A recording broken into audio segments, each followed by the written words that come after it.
نحمده ونستعينه ونستغفره ونعوذ بالله من شرور أنفسنا ومن سيئات أعمالنا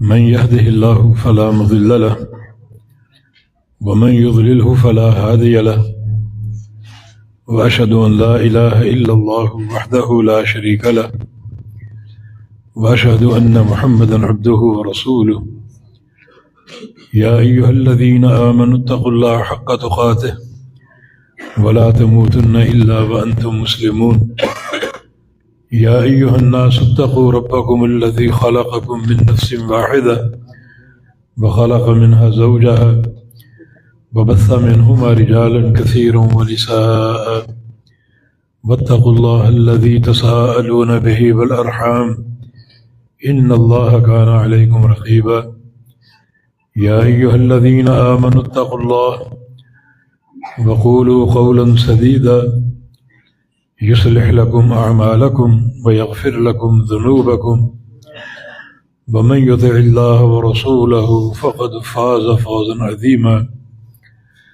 اللهم صل على محمد وعلى آل محمد كما صليت على إبراهيم وعلى آل إبراهيم إنك حميد مجيد اللهم بارك على محمد وعلى آل محمد كما باركت على إبراهيم وعلى آل إبراهيم إنك حميد مجيد سبحانك لا علم لنا إلا ما علمتنا إنك أنت العليم الحكيم رب اشرح لي صدري ويسر لي أمري واحلل عقدة من لساني يفقهوا قولي أما بعد فقد حدثنا بطريق القراءة والسماع شيخنا جامع المعقول والمنقول الشيخ حاكم علي الدهلوي رحمه الله تعالى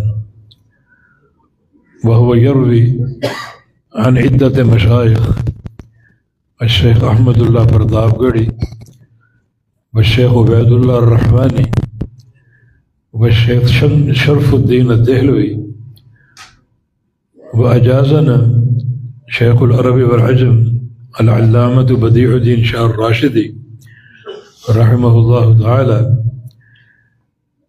وهو يروي عن شيخ الإسلام ثناء الله الأمرتسري رحمه الله تعالى وكلهم عن شيخ الكل في الكل السيد نذير حسين محدث الدهلوي رحمهم الله تعالى أجمعين والسند بعد شيخ الكل معروف مذكور في الكتب وقبل قليل قرأ علينا طالب النجيب سنده إلى النبي صلى الله عليه وسلم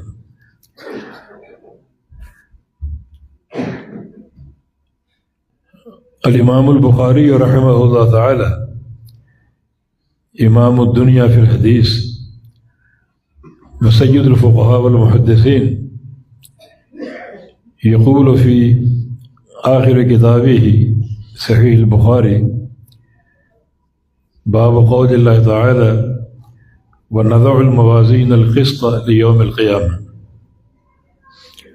وأن أعمال بني آدم وقولهم يوزن وقال مجاهد القسطاس العدل بالرومية ويقال القسط مصدر المقسط وهو العادل وأما القاسط فهو الجائر حدثنا أحمد بن إشكاب قال حدثنا محمد بن فضيل عن عمارة بن القعقاع عن أبي زرعة عن أبي هريرة رضي الله تعالى عنه قال قال النبي صلى الله تعالى عليه وسلم كلمتان حبيبتان إلى الرحمن خفيفتان على اللسان ثقيلتان في الميزان سبحان الله بحمده سبحان الله العظيم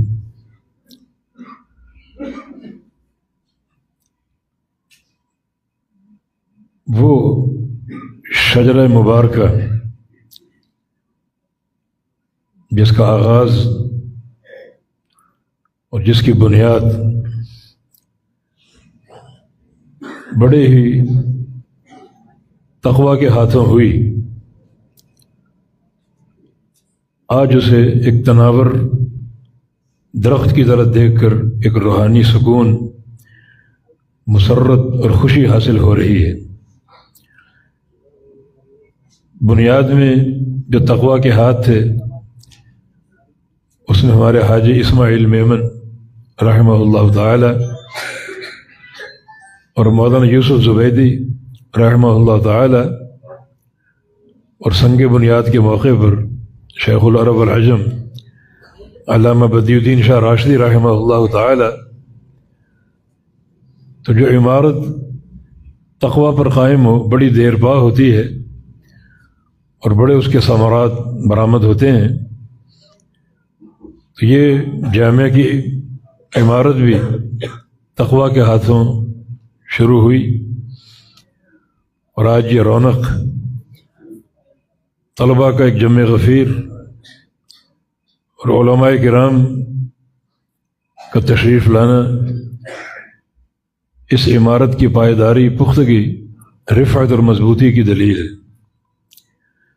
اللہ تعالیٰ جزائے خیر دے ہمارے ان تمام دوستوں کو جنہوں نے ان بزرگوں کی وفات کے بعد اس عمارت کو ویران ہونے سے بچایا اور بہتر سے بہتر نتائج اس عمارت کو اور اس عظیم پودے کو مرحمت فرمائے۔ شیخ افتخار سلفی الازہری حافظہ اللہ تعالی، حافظ معاذ صاحب اور جناب اسماعیل میمن صاحب اور ہاشم میمن صاحب، ان کی اولاد و احفاد سب سے ملاقات ہوئی، دل سے دعائیں نکلتی ہیں۔ اللہ رب العزت ان سب کی حفاظت کرے، ہمارے علماء کی حفاظت فرمائے، اور یہ طلباء جو اس ادارے کی زینت ہیں، اور آج خاص طور پہ کچھ طلباء میدان عمل میں عالم بن کر اتریں گے، تو اللہ ان کو استقامت بھی دے، ان کی زبانوں کو قوت دے، اور ان کو علم کے اسلحے سے مسلح فرما دے۔ اور جو ایک داعی کا حسن ہوتا ہے اور ایک عالم کا حسن ہوتا ہے، اللہ وقت بہت تھوڑا نظر آ رہا ہے، چند ایک سوال ہم اٹھاتے ہیں۔ یہ صحیح بخاری جو آپ کے سامنے موجود ہے اور اس کی آخری حدیث، آخری باب پڑھا گیا، یصح الکتب بعد کتاب اللہ ہے۔ اس کا معنی آسمان کے نیچے قرآن پاک کے بعد پوری دنیا میں سب سے صحیح کتاب صحیح بخاری، کوئی دنیا کی کتاب اس کا مقابلہ نہیں کر سکتی، اس کو اصح الکتب ہونے کا شرف حاصل۔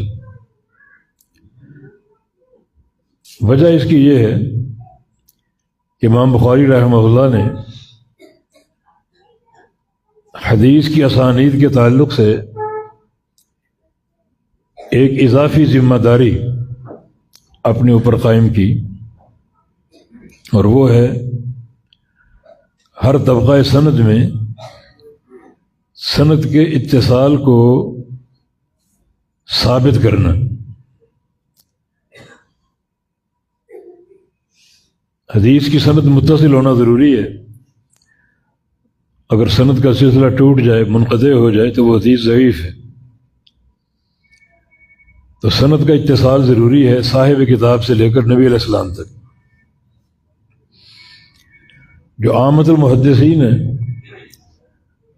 ان کی شرط کے مطابق راوی اور اس کے شیخ میں ملاقات کا امکان کافی۔ ملاقات کے امکان کے لیے دو باتیں ہیں، ایک یہ کہ دونوں کا زمانہ ایک ہو اور دونوں ایک مقام پر کہیں نہ کہیں جمع ہوئے ہوں۔ اگر ان کا اکٹھا ہونا ثابت ہو جائے اور دور بھی ایک ہو ان کی تواریخ ولادت اور وفات کے لحاظ سے، اور یہ شیخ ثقہ ہے اور اپنے استاد سے روایت کر رہا ہے، تو امکان ملاقات کی بنا پر وہ حدیث قابل قبول ہے۔ یہ شرط سارے محدثین کی ہے۔ امام بخاری رحمہ اللہ نے اس تعلق سے ایک اضافی شرط اپنے اوپر لگائی، اور پوری جو صحیح بخاری جس میں احادیث ہیں، ہر سند کے ہر طبقے میں صرف امکان لقاء کو کافی نہیں سمجھا، بلکہ ثبوت لقاء کی شرط عائد کی اور اس کا التزام بھی کیا۔ صحیح بخاری میں تقریباً 4000 حدیثیں ہیں، مقررات کا 7000 بنتی مختلف اسانید کے ساتھ، اور بخاری کی سندیں کچھ ثلاثی ہیں، کوئی رباعی ہیں، کچھ خماسی ہیں، بلکہ ایک سند تساعی بھی ہے 9 واسطوں سے، نبی علیہ السلام تک 9 واسطے، اور ہر طبقہ سند میں ثبوت لقاء کی شرط کو قائم رکھا ہے۔ ثبوت لقاء سے مراد یہ ہے کہ جو طالب اپنے شیخ سے روایت کر رہا ہے، کم از کم اس کی ایک حدیث ایسی ہو جو ایسے صیغے سے ہو جو سماع میں صریح ہے، جیسے حدثنی، اخبرنی، سمعت، انبأنی، قرئ علی وانا اسمع، یہ صیغے سماع میں صریح ہیں جو ملاقات کو ثابت کرتے ہیں، تب وہ حدیث صحیح بخاری کے لیے صحیح بخاری کے لائق ہوگی۔ بڑی کڑی شرط ہے، بڑی کڑی شرط ہے۔ اور امام بخاری رحمہ اللہ نے جو ان کے پاس اسانید کا توسع تھا، رحال تھے، 18 سال لگا دیے اس وادی میں علماء سے ملنے، احادیث کے سماع کے لیے، بڑے صاحب الاسانید تھے، تو پورے اس سفر میں انہوں نے اس شرط کو برقرار رکھا۔ یہ شرط آپ کو کسی اور کتاب میں نہیں ملے گی، اس لیے اس کو اصح الکتب ہونے کا درجہ حاصل، اور یہ بڑی کڑی شرط ہے جس کا پوری طرح صحیح بخاری میں التزام کیا ہے۔ یہ کتاب اصح الکتب، اسانید کا علم، ابواب اور ان کے تراجم، ان تراجم میں امام بخاری کی فقہ، اس میں حدیث، تفسیر، فقہ، اسانید کی لذت، ادب، لغت عربیہ، ہر چیز آپ کو ملے گی۔ اور پھر تقویٰ کی بنیاد، تقویٰ سے مراد یہ کہ یہ وہ کتاب ہے جس کی تالیف میں ہزاروں سجدے شامل۔ امام بخاری باب قائم کرتے، اس باب کے لیے اس کے مطابق حدیث کا انتخاب کرتے، اس کو پرکھتے، اچھی طرح چیک کرتے، قواعد محدثین پر پوری اترتی، تو پھر 2 نفل پڑھ کے دعا کرتے کہ یا اللہ، جو ایک انسانی استطاعت ہے اس کے مطابق میں نے اس کو پرکھا، جانچا، ہر لحاظ سے یہ حدیث صحیح ہے، پھر بھی علم تیرے پاس ہے، کوئی اس میں کوئی کمی ہو، کسی قسم کا ضعف جس کا مجھے علم نہیں ہو سکا، تو میرا قلم ہی توڑ دے، قلم میں لکھنے کی طاقت ہی نہ دے۔ تو سجدے اور وضو اور غسل اس سفر میں جا بجا موجود ہے۔ تو یہ صحیح بخاری، اس کی جلالت اور عظمت کہ اس میں سجدے شامل ہے، تقوی، ورع اور پرہیزگاری شامل۔ اس طرح یہ کتاب علم کا، فقہ کا، حدیث کا، تفسیر کا، تقوی کا مرقع ہے۔ طلبہ نے پڑھا پورا سال صحیح بخاری، جو ایک اسانید کی لذت، اسانید کی تحویل، اس میں امام بخاری کے مقاصد، یقیناً یہ ایک زبردست ایک فن آپ کے سامنے آیا ہوگا. یہ کتاب اصح الکتب بعد کتاب اللہ، جس کا آخری چیپٹر کتاب التوحید ہے. کتاب التوحید میں 60 کے قریب ابواب ہیں. توحید بظاہر ایک عقیدے کا نام ہے، اور اس کی 3 قسمیں ہیں: توحید ربوبیت، توحید الوہیت اور توحید اسماء و صفات. توحید ربوبیت جو ہے وہ 3 چیزوں کا نام ہے، نفی اور اس بات کے ساتھ کہ اللہ خالق ہے، اس کے سوا کوئی خالق نہیں ہے. اللہ مالک، اس کے سوا کوئی مالک نہیں ہے. اور اللہ تعالیٰ مدبر اس پوری کائنات کا. اللہ لہ الخلق والامر، یہ ساری دنیا اللہ کی خلق ہے اور سب پر اللہ کا امر نافذ. یہ 3 چیزیں نفی و اثبات ماننا، یہ توحید ربوبیت. کہ اس کا ہلکا سا ایک تعارف یہ بھی ہو سکتا ہے کہ توحید ربوبیت جو ہے وہ اوپر سے نیچے آتی. اخبار اللہ عن نفسہ، اللہ تعالیٰ کا اپنے بارے میں خبر دینا، تو اس کو ماننا اور اس پر ایمان لانا یہ سچے عقیدے کی نشانی. اللہ جو خبر دے اپنے بارے میں، کسی تعویل کے بغیر، کسی تعطیل کے بغیر، کسی تشبیہ کے بغیر، کسی انحراف کے بغیر، جو خبر دے اس کو مانتے جاؤ. میں خالق ہوں، میں مالک ہوں، میں رازق ہوں، اس کو مانتے جاؤ. اس میں کسی کو شریک نہ کرو. میں رازق ہوں، مانا روزی دینے والا، تو کسی اور داتا کا امکان ہے؟ یہ لاہور کی ایک سرکار کو داتا کہنا، یہ اس توحید کی معرفت اور اس کے قبول سے انحراف ہے.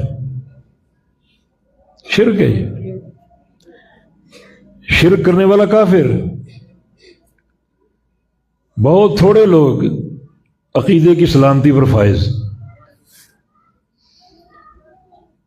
تو حق یہ کہ اللہ تعالیٰ اپنے بارے میں جو خبر دے اس کو مانتے جاؤ، مانتے جاؤ، کسی تعویل اور تعطیل کے بغیر. اور توحید الوہیت جو ہے یہ نیچے سے اوپر جاتی. بندوں کے افعال، نمازیں ہیں، روزے ہیں، حج، عمرے، جہاد، فرائض، نوافل،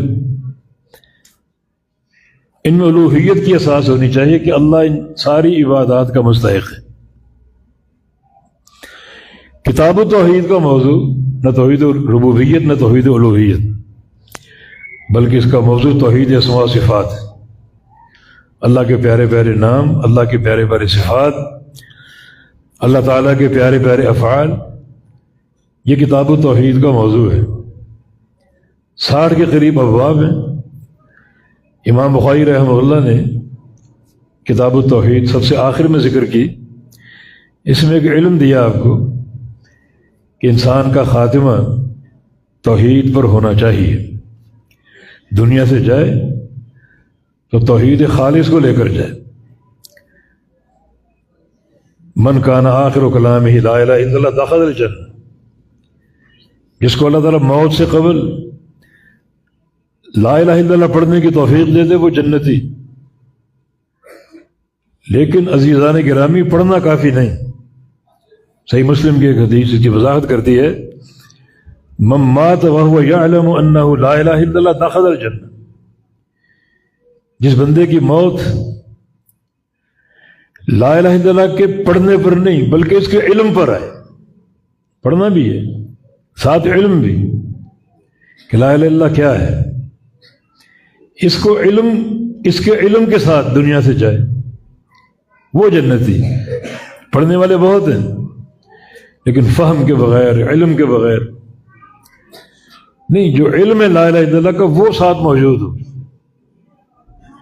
علم 2 چیزوں کا نام ہے، ایک لا الہ اور ایک الا اللہ. لا الہ جو ہے یہ کلمہ نفی نکرہ پر داخل ہے کہ نفی مطلق ہے.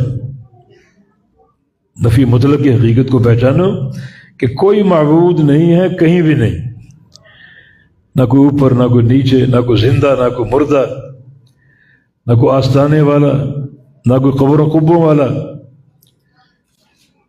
نہ کوئی جن، نہ کوئی نبی، نہ کوئی فرشتہ، نہ کوئی حجر نہ کوئی شجر، کوئی معبود، نفی مطلق.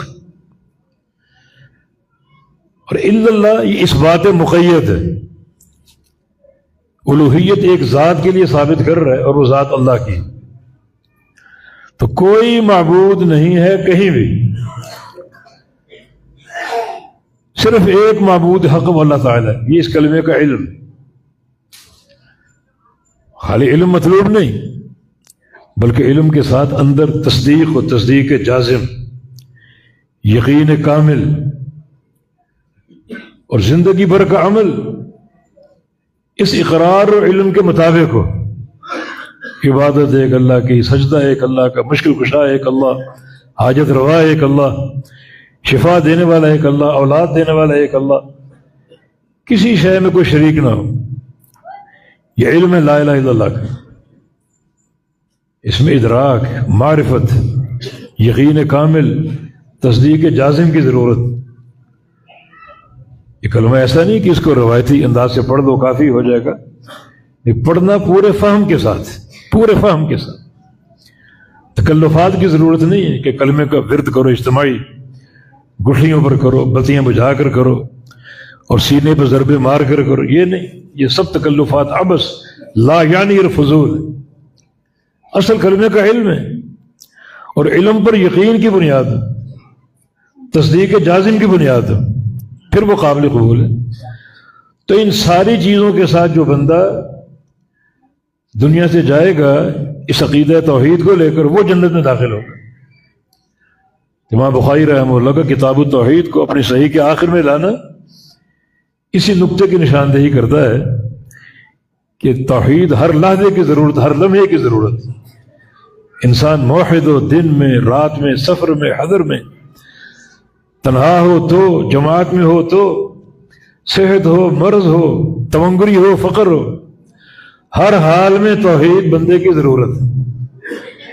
لیکن دنیا سے جائے تو اس توحید خالص کے ساتھ جائے، اس پورے معنی کے ساتھ، پورے ادراک اور فہم کے ساتھ، یقین کامل کے ساتھ، تصدیق جازم کے ساتھ، غیر شاک فیہما، کسی قسم کا کوئی شک اور ریب نہ ہو، یقین یقین، اس کے لیے جنت. اور وزن اعمال کا باب جو قائم کیا یہ سمجھانے کے لیے کہ جو آپ کا عقیدہ توحید ہے اس کا فیصلہ وزن اعمال کے موقع پر ہوگا. یہ بات یقین سے نوٹ کر لو، جب تمہارے اعمال کو تولا جائے گا تو سب سے بھاری عمل آپ کا توحید کا ہوگا، سب سے بھاری عمل توحید کا ہوگا. لیکن توحید کے قواعد کے ساتھ. کتاب و توحید کے شروع میں ایک باب ہے، باب دعائی نبی صلی اللہ علیہ وسلم امت الی التوحید.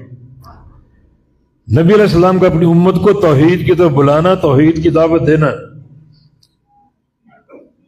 یہ بالکل کتاب و توحید کا پہلا باب ہے. اس سے کیا مقصود؟ توحید کی دعوت نبی کی ڈیوٹی ہے. یہ باب کیوں قائم کیا؟ یہ بتانے کے لیے کہ اللہ کے نبی کی ڈیوٹی تھی.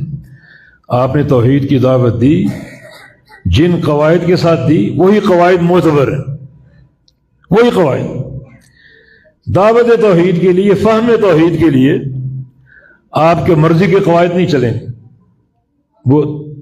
وہ توحید جو آپ بنائیں گے خود ساختہ، وہ مردود ہے، اس کا کوئی فائدہ نہیں. بہت سے گمراہ فرقے اپنی توحید بنائی انہوں نے. جہمیہ کی توحید انکار اسماء صفات پر، اسماء صفات کے الفاظ کو بھی نہیں ماننا، معنی تو بالکل ختم. نہ وہ رحمان ہے، نہ وہ رحیم ہے، نہ وہ سمیع و بصیر ہے، نہ وہ حی و قیوم ہے. اور اس کو جہمی توحید کہتے ہیں کہ ہم نے اللہ کو تشبیہ سے پاک کر دی. معتزلہ کی توحید کیا ہے کہ الفاظ کو مان لو، قرآن میں موجود ہے، حدیثوں میں موجود ہیں، مگر ان کو معنی سے خالی قرار دو. رحمان ہے بلا رحمہ، عزیز بلا عزہ، سمیع بلا سمع، اور بصیر بلا بصر. صفات سے خالی کر دو، یہ ان کی توحید، اس کو توحید کہتے ہیں. اور اس توحید کی اساس بھی اللہ تعالیٰ کو تشبیہ سے پاک کرنا مقصود ہے. حالانکہ ان کی جہالت، تشبیہ کہاں بنتی خالق اور مخلوق. تشبیہ تب بنتی ہے جب مخلوق کے ساتھ تشبیہ کے عقیدے کا بیان ہو۔ اللہ سنتا ہے، حق ہے، اللہ سمیع ہے، اللہ دیکھتا ہے، حق ہے، اللہ بصیر ہے، قرآن کہہ رہے۔ اگر کہیں کہ سنتا ہے ہماری طرح، یہ تشبیہ۔ یسمع کما نسمع، یبصر کما نبصر، یہ تشبیہ۔ یہ بات تو ہوتی نہیں۔ یسمع کما یلیق بذاتہ سبحانہ وتعالی ونسمع کما یلیق بنا، تشبیہ کہاں رہی؟ هل یسمع کما نسمع؟ لا، کیونکہ لیس کمثلہ شیء۔ عقیدہ صافیہ سلف صالحین کا اور آج عہد الحدیث کا، اس کو وہ توحید کہتے ہیں کہ ہم نے اللہ کو اپنے اس عقیدے کی تشبیہ سے پاک کر دی۔ مشبہہ کی توحید، اسماء و صفات پر ایمان لانا کامل تشبیہ کے ساتھ، تشبیہ بین صفات الخالق والمخلوقین، یہ ان کی توحید۔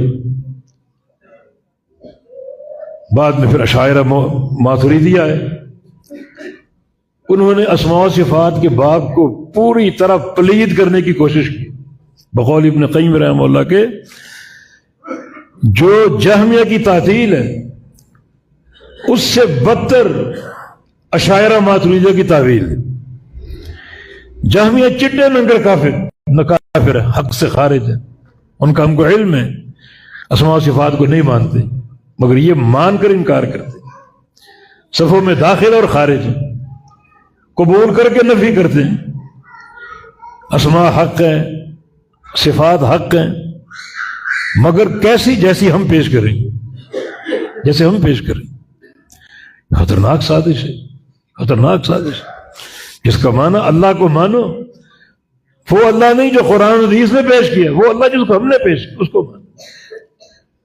یہ صوفیوں کا، اشاعرہ ماتریدیہ کا اللہ کی ذات کے بارے میں کوحرام۔ یہ صوفی کہتے ہیں ہم بھی اللہ ہیں، ہر چیز میں اللہ۔ اور اشاعرہ ماتریدیہ اللہ کو کیسا مانو؟ جیسا قرآن نے نہیں، جیسا حدیث نے پیش کیا نہیں، جیسا ہم نے پیش کیا ویسا مانو۔ اس باب کو پلید کر کے رکھ دی۔ تو توحید کے قواعد بیان ہو چکے ہیں، ان کو مانو، ان پر ایمان لاؤ۔ امام بخاری رحمہ اللہ نے حدیث معاذ ذکر کی، نبی صلی اللہ علیہ وسلم نے کیا پوچھا معاذ سے؟ هل تدری ما حق اللہ علی العباد؟ جانتے ہو اللہ کا بندوں پر کیا حق ہے؟ کیا حق ہے؟ فرمایا کہ حق اللہ علی العباد ان یعبدوہ ولا یشرکوا بہ شیئا۔ یہ حق ہے اللہ کا بندوں پر، حق ہے کہ بندے اللہ کی عبادت کریں، عبادت میں کسی کو شریک نہ ٹھہرائیں۔ یہاں دو چیزیں، اور یہ توحید کا عظیم قاعدہ ہے کہ توحید نفی و اثبات، پوری توحید، ربوبیت کی ہو، الوہیت کی ہو، اسماء و صفات کی ہو، اللہ تعالیٰ کے افعال کی، اللہ کی ذات، پوری توحید نفی اور اثبات پر قائم، دو ستونوں پر قائم۔ ان یعبدو، یہ پہلا ستون، بندے اللہ کی عبادت کریں۔ عبادت کرنا کافی نہیں توحید کے لیے، نہیں، آگے نفی، ولا یشرکوا بہ شیئا، یعنی خالی یعبدو توحید نہیں ہے، اور خالی لا یشرکوا بہ شیئا بھی توحید نہیں۔ نہ خالی اثبات توحید ہے، نہ خالی نفی توحید ہے، بلکہ مکمل توحید نفی اور اثبات کے ساتھ، نفی اور اثبات کے ساتھ۔ امام بخاری کی ذکاوت اور ذہانت، وزن اعمال کے تعلق سے جو حدیث پیش کی، اس میں سے عقیدے کو آشکارا کیا۔ کلمتان حبیبتان الی الرحمن خفیفتان علی اللسان ثقیلتان فی المیزان سبحان اللہ بحمدہ سبحان اللہ العظیم۔ یہ دو کلمات، بلکہ دو کلام، دو جملے جو رحمان کو محبوب ہیں، زبان پر ہلکے ہیں اور میزان پر بھاری ہوں گے، جب تولے جائیں گے بڑے بھاری ہوں گے۔ مانا میزان میں بھاری عمل جو ہے وہ توحید، سبحان اللہ بحمدہ، سبحان اللہ ایک کلمہ اور بحمدہ دوسرا کلمہ، وہی دو باتیں۔ سبحان اللہ یہ معنی ہے لا الہ کا، اور بحمدہ معنی الا اللہ کا، وہی نفی اور اثبات۔ سبحان اللہ توحید و تنزیہ ہے، اور بحمدہ توحید اثباتی، وہی نفی اور اثبات، یعنی دونوں کو تولا جائے گا۔ دونوں کو تولا جائے گا. خالی اس بات بھی کافی نہیں، خالی نفی بھی کافی نہیں. تو مشرکین مکہ نے پیشکش کی تھی ابو طالب کے ذریعے کہ توحید اس بات ہی بیان کرو، ہمارے معبودوں کی نفی نہ کرو، ہمارا سمجھوتا ہو جائے گا، صلح کر لیں گے. اللہ کی توحید بیان کریں، اس کا تعارف کرائیں، اس کو رحمان و رحیم کہیں، سمیع و بصیر کہیں، ہمارے معبودوں کی تردید نہ کریں، صلح ہو جائے گی. کہ نہیں، یہ خالی اس بات بھی توحید ہے. جب تک نفی نہ آئے توحید کا معنی پورا نہیں ہوتا. آج کل بھی ایک جماعت بڑی پاکستان ہندوستان میں لوٹے بستر لے کر گھومتی، بس تو اس بات ہی بیان کرو، نفی چھوڑ دو. نفی کرو کہ لوگ ٹوٹ جائیں گے. لوگوں کو جوڑو، لوگوں کو توڑنے کی کوشش نہ کرو. ارے بھائی، جس توڑ اور جوڑ کی بنیاد توحید باری تعالی نہ ہو، وہ توڑ بھی بیکار ہے، جوڑ بھی بیکار.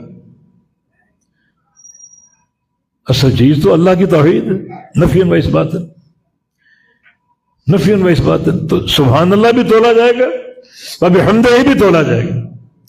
سبحان اللہ میں معنی نفی کا ہے اور بحمدہ میں اس بات کا. اللہ پاک ہے، ہر شریک سے پاک ہے. کتنا شرک اللہ کی ذات میں بنایا گیا، منسوب کیا کہ اللہ سب سے پاک. نوح علیہ السلام کے دور سے شروع ہوا، آج تک جاری اور قیامت تک قائم رہے گا. اللہ ہر شرک سے پاک. یہ عقیدہ بنا لو. جو قوموں نے شرک کیا، میرا عقیدہ اللہ اس سے پاک. جو آج شرک ہو رہا ہے اللہ اس سے پاک. جو قیامت تک ہوتا رہے گا اللہ اس سے پاک. یہ سبحان اللہ کا معنی. اس کو تولا جائے گا قیامت کے دن. جتنی قوت کے ساتھ اس نفی کے عقیدے کو اپناؤ گے اتنا وزن بڑھے گا اس میزان میں. جتنی قوت کے ساتھ، جتنی شد و مت کے ساتھ. اور قوت یہ ہے کہ ہر لحاظ سے شرک سے برات بھی ہو اور شرک کی نفرت بھی ہو. ہمارا ایک عجیب تضاد سا ہے، شرک کی نفی میں تقریریں کریں گے 2-2 گھنٹے کی، لوگوں سے داد وصول کریں گے، اور جہاں اپنے مفادات آ جائیں سیاسی یا مالی، وہاں مشرکین سے دوستیاں، ان سے صلح، اظہار محبت، اظہار یگانگت، مسکراہٹوں کے تبادلے، مظاہر عمومی میں بغل گیر ہونا، یہ سب ہو رہا ہے. یہ شرک کی برات تو نہیں. ابراہیم خلیل اللہ علیہ السلام، ان کا عقیدہ انا براء منکم ومما تعبدون من دون اللہ، یہ مکمل برات. ہم تم سے بھی بری ہیں اور تمہارے شرک سے بھی بری. یہ امت حنیفیت ہے. حنیفیت میں یک طرف ہو جاؤ، اللہ کی توحید کو لے کر، اللہ کے نبی کی سنت کو یک طرف ہو جاؤ. کوئی تعلق نہ ہو لوگوں سے جن کے عقیدوں میں دراڑ ہے، شرک ہے، بدعت ہے. کوئی تعلق نہیں.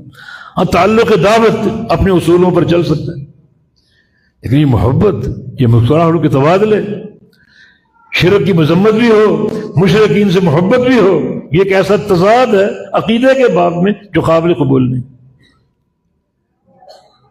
تو سبحان اللہ پوری قوت کے ساتھ ہو. شرک کی مذمت، شرک کی نفرت پوری قوت کے ساتھ، بڑا اس کا وزن ہوگا. جیسے بحمدہ ہی، یعنی شرک توحید کا اس بات بھی پوری قوت کے ساتھ، بڑا اس کا وزن ہوگا. یہاں بھی اس حدیث میں بھی نفیاً و اثباتاً عقیدہ توحید امام بخاری نے پیش کیا اور سمجھایا.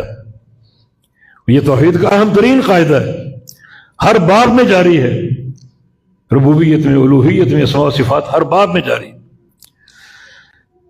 یہ امام بخاری کا درس اور پیغام اپنی صحیح کے آخر میں، کتاب التوحید آخری چیپٹر ہے. مانا توحید بندے کی ضرورت ہے اولاً و آخراً. دنیا سے جائے توحید خالص کے ساتھ جائے.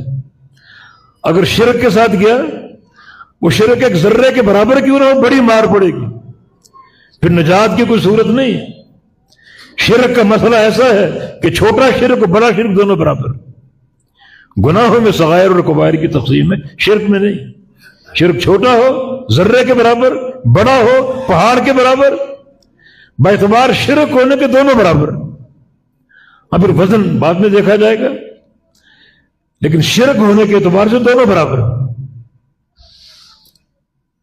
ماشاء اللہ وشئت، جعلتنی للہ ندا، صرف ایک مشیت میں انہوں نے نبی علیہ السلام کو شریک کر لیا.